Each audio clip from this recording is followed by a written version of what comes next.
وہ یہ ہے کہ ایک ہے شعوری نفاق اور ایک ہے غیر شعوری نفاق۔ شعوری نفاق یہ ہے کہ ایک شخص کو خود معلوم ہو کہ میں منافق ہوں،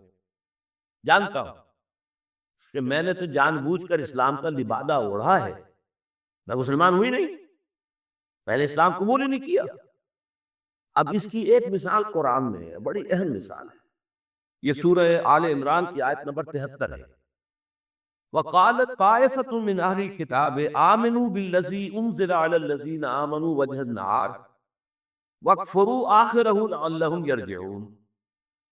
یہودیوں کے ایک جماعت نے ایک سازش کی کہ ایسا کرو، یہ جو ایمان کا، اسلام کا، اس کی جو ساکھ بن گئی ہے کہ جو ایک دفعہ یہ شربت چکھ لیتا ہے پھر وہ واپس آتا ہی نہیں، کسی طریقے سے بھی وہ واپس اپنے دین کی طرف نہیں لوٹتا۔ جیسا کچھ ہوتا رہا مکے کے اندر، کیسی پرسیکیوشن ہوئی ہے، ٹارچر ہوا ہے، کوئی واپس نہیں گیا، ایک بھی نہیں گیا۔ تو اس کو توڑنے کے لیے یہ جو ان کا ایک ساکھ بن گئی ہے، اس کو ختم کرنے کا ایک طریقہ ہے، صبح کے وقت ایمان کا اعلان کرو، ہم ایمان لے آئے، واقعی دین محمد کا بہت اچھا ہے، واقعی بات سمجھ میں آ گئی، اور سارا دن حضور کی صحبت میں گزارو۔ شام کو پھر کافر ہو جاؤ، دیکھ لیا جی، جا کے قریب جا کے دیکھ لیا، کچھ نہیں ہے، دور کے ڈھول سہانے ہے، کچھ بھی نہیں۔ اس سے کیا ہوگا؟ کچھ نہ کچھ کمزور ایمان والے لوگوں پر اثر پڑے گا۔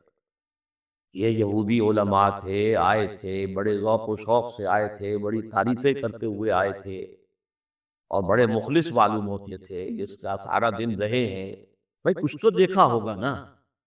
یہ شیطان کا وسوسہ اس کے اندر پیدا کرنے کا انہیں موقع ملتا ہے، کوئی برائی تو دیکھی ہوگی نا،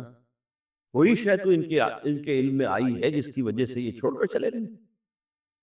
تو اس کے نتیجے میں وہ ہوا خیزی، ہوا کا اکھڑ جانا جو ہے، یہ ان کے پیش نظر تھا۔ اب ظاہر بات ہے کہ یہ شخص جو ہے، یہ لوگ جو ہیں، یہ فرض کیجئے 8 گھنٹے مسلمان رہے، لیکن اسلام تو 1 منٹ کے لیے نہیں انہوں نے اختیار کیا، وہ داخل بھی ہوئے ہیں، ہم دخلوا بالکفر، وہ داخل بھی ہوئے ہیں تو کفر کے ساتھ، نکلے بھی ہیں تو کفر کے ساتھ، رہے بھی ہیں تو کفر کے ساتھ، اور انہیں معلوم ہے کہ ہم کافر ہیں، ہم نے تو ایمان جو ہے قبول کیا ہی نہیں، یہ تو دھوکے کے لیے ہم نے صرف جو ہے اوپر ایک لباس ہم نے اوڑھ لیا ہے لوگوں کو دھوکہ دینے کے لیے۔ یہیں سے میں سوچتا ہوں کہ ایک اہم نقطہ آپ کی سمجھ میں آ جائے،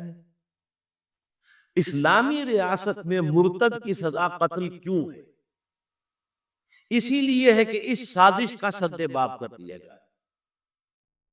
جو اسلام میں آتا ہے سوچ سمجھ کر آئے، یہاں سے باہر نکلنے کا پھر راستہ نہیں ہے، گردن اڑا دی جائے گی یا پھر ملک چھوڑ کے بھاگ جانا، یہ دوسری بات ہے۔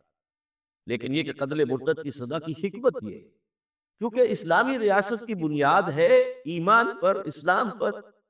وہ ٹیریٹوریل سٹیٹ نہیں ہے، نیشنل سٹیٹ نہیں ہے کہ ایک حدود کے اندر، جغرافیائی حد کے اندر رہنے والے سب لوگ اس کے شہری ہیں، وہ ہندو ہوں، مسلمان ہوں، وہ سکھ ہوں، عیسائی ہوں، پارسی ہوں، کچھ بھی ہوں، یہودی ہوں، نہیں، یہ اسلامی ریاست اسلام پر قائم، اور اسلام کے خلاف سازش کا بہترین ذریعہ یہ ہے ایک بڑی رفتار میں لوگ بڑی مقدار میں ایمان لائے مرتد ہو جائیں، ایمان لائے مرتد ہو جائیں، ایمان لائے مرتد ہو جائے، تو عوام کے اندر ایک ہوا خیزی ہو جائے گی، اسلام کی جو کریڈیبلٹی ہے اس کو نقصان پہنچے گا، اور جب اسلام کو نقصان پہنچے گا تو ریاست جو ہے اس کی کمزوری ہے، ضعف اس کا ہے، اس لیے کہ ریاست کی بنیاد اسلام، اس لیے اسلام میں مرتد کی سزا قتل، یہ یہاں سے ایک ثانوی نقطے کے طور پر بات سمجھ۔ اچھا، اب اسی کی میں آپ کو ایک مثال دیتا ہوں عہد حاضر میں۔ آپ نے اخبار میں یہ خبریں پڑھی ہوگی کہ کوئی ہندو جاسوس بن کر پاکستان میں آیا، ظاہر بات ہے ختنہ کرا کے آیا، نماز یاد کر کے آیا، مسلمانوں کا سہولیہ بنا کے آیا،